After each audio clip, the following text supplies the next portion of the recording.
Assalamualaikum warahmatullahi wabarakatuh. Waalaikumsalam. Agak maju Pak. Ya, kedengaran suara? Terdengar Bapak. Nah, Bismillahirrahmanirrahim. Saya ke bagian penutup, ya, bagian buntut. Mudah-mudahan menjadi pas sebagai penutup acara. Karena biasanya memang posisi kedudukan Basarnas juga ada di bagian-bagian penutup akad syariah. Di bagian penutup surat-surat perjanjian biasanya. Pasal-pasal terakhir, jadi nggak masalah.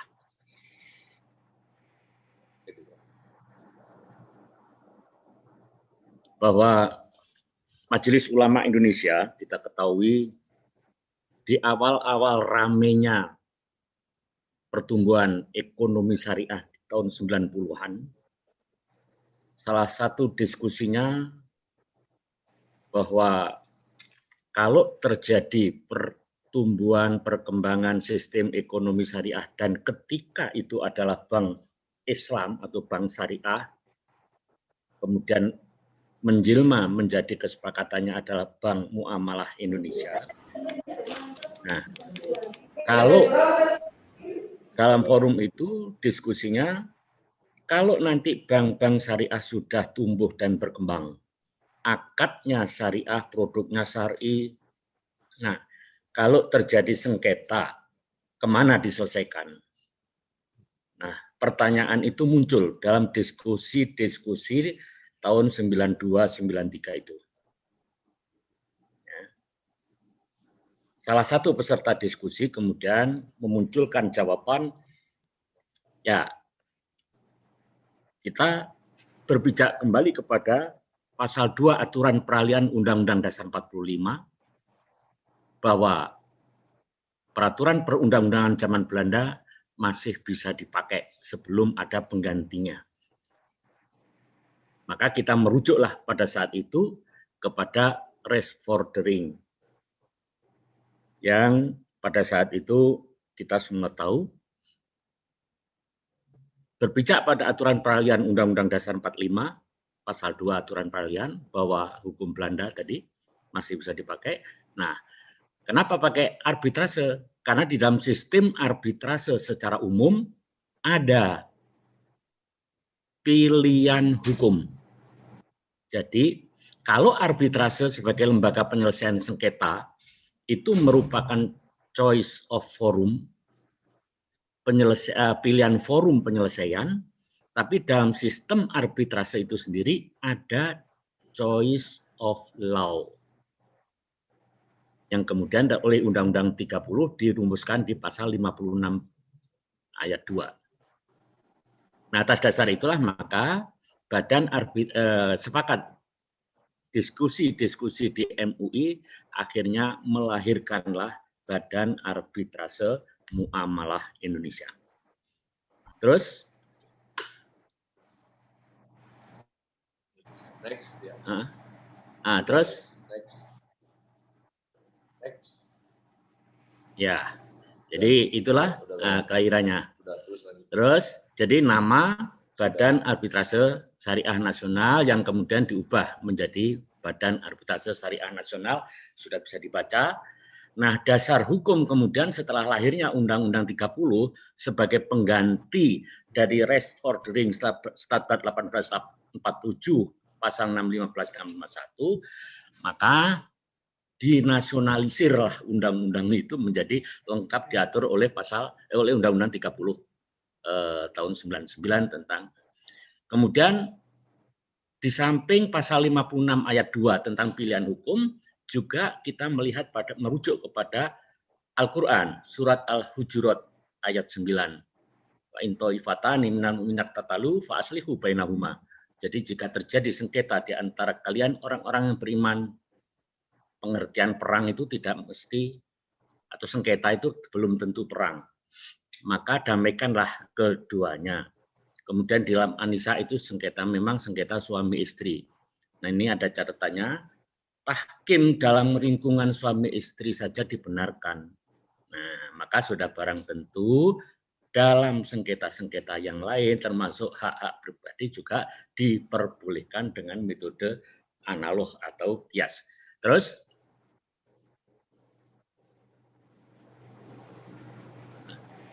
Next Pak. Next. Ya Pak. DSN itu Pak. nah, fatwa-fatwa Dewan Syariah Nasional selalu mencantumkan dalam penyelesaian jika terjadi sengketa dalam persoalan yang difatwakan hendaknya diselesaikan melalui Basarnas. Itu hampir seluruh fatwa mencantumkan yang demikian. Ya. Next. Fatwa, terus ini kaitannya dengan wewenang. Wewenang Basarnas secara yurisdiksinya menyelesaikan, memeriksa, mengadili, dan memutus perkara sengketa-sengketa perdata, muamalah, dan seterusnya dalam bidang-bidang perdagangan, industri, keuangan, jasa, dan lain-lainnya. Jadi agak berbeda kalau untuk keuangan, sengketa-sengketa keuangan khusus, nah, sedangkan Basarnas termasuk bukan hanya keuangan, tapi termasuk industri, perdagangan, jasa, dan lain-lainnya. Jadi jangkauan arbitrase Basarnas ini memang lebih luas. Ya. Jadi tidak hanya satu sektor saja. Dan dalam bidang perhotelan kita pun juga sudah pernah menangani perkara sengketa itu. Memberikan pendapat hukum yang mengikat tanpa ada sengketa. Jadi tidak ada sengketa atas permintaan tertulis dari para pihak. Nah, kemudian selanjutnya dalam rangka apa ini? Persidangan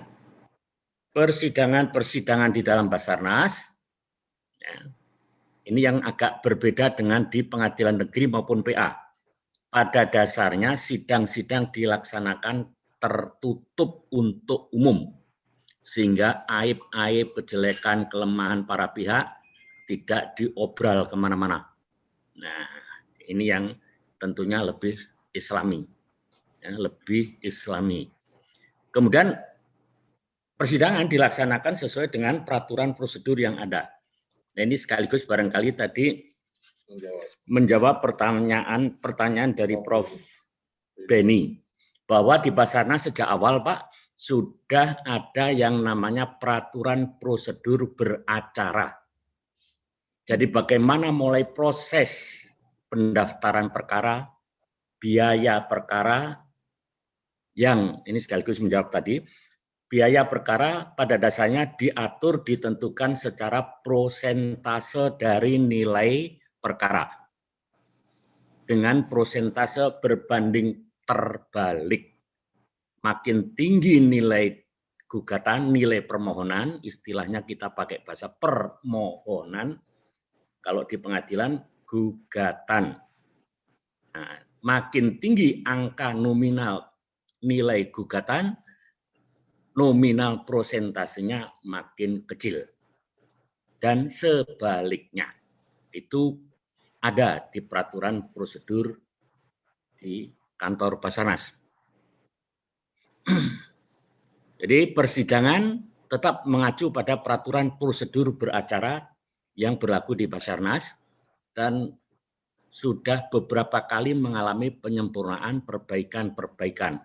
Jadi tidak mandek pada satu model saja. Ini tentang persidangan. Proses persidangan, undang-undang menetapkan 180 hari sudah harus ketok palu putusan dibacakan. Jadi sejak terbentuknya majelis arbitrase atau arbiter tunggal, maka 180 hari sudah harus dibacakan putusan. Kalau majelis ternyata belum selesai, sudah waktu habis, harus disepakati kalau memang dipandang perlu untuk diperpanjang waktunya. Ini ada di dalam proses persidangan. Nah, sedangkan klausula arbitrase tadi juga sudah disinggung oleh Prof. Jadi klausula arbitrase itu merupakan kunci pokok eksistensi arbitrase boleh memeriksa, mengadili, memutus kalau memang ada perjanjian tertulis yang dibuat oleh para pihaknya. Baik perjanjian tadi dibuat secara pactum de compromittendo tadi ataupun secara akta kompromis. Nah, kalau sudah ada akte atau klausula perjanjian arbitrase ini, maka secara absolut pengadilan negeri, logikanya juga pengadilan agama, menjadi tidak berwenang memeriksa dan mengadili perkara itu. Nah, di sini ada catatan buat Prof tadi, barangkali saya kok mengusulkan di sini, Prof, terutama untuk lingkungan Mahkamah Agung dan sampai ke tingkat PA. Kalau di pasal 4 Undang-Undang 30 tadi sudah ditentukan pengadilan negeri yang tentunya juga PA tidak berwenang memeriksa, mengadili sengketa-sengketa yang para pihaknya sudah terikat dengan perjanjian arbitrase, maka begitu diperiksa orang daftar perkara, ditanya, Anda sudah terikat dengan perjanjian arbitrase? Enggak. Kalau dinyatakan sudah, enggak usah nunggu disidangkan. Jadi waktunya lebih efektif, efisien. Orang nunggu untuk nunjuk sampai dipanggil sidang pertama saja di PA mungkin waktunya bisa seminggu, belum tentu. Sebulan, 2 bulan kadang-kadang. Nah, akhirnya hanya habis waktu nunggu. Begitu sidang pertama nanti pihaknya enggak lengkap, kedua enggak lengkap, baru 2 bulan, 3 bulan, baru majelis memutuskan ternyata tidak berwenang karena kalian sudah ada klausula arbitrase. Usul saya, itu diperiksa lebih awal sehingga para pencari keadilan untuk sengketa ekonomi syariah di PA tidak terkatung atau korban waktu, tenaga, dan biaya sampai sebulan atau lebih. Ini klausula arbitrase. Sedangkan yang berkaitan dengan masalah putusan, tadi juga sudah dibahas. Mungkin langsung aja, Mas. Next. Jadi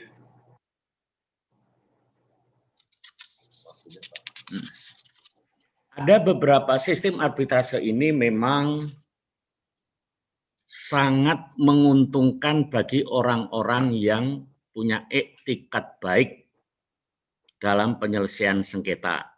Sengketa memang seringkali menjadi tamu yang tak pernah diundang. Tamu yang tak pernah diundang. Jadi karena itu dengan sistem arbitrase yang para pihaknya silahkan pemohon menunjuk A, B menunjuk B, A dan B menunjuk pihak arbiter ketiga. Terjadilah majelis arbitrase yang memeriksa, mengadili, memutus perkara.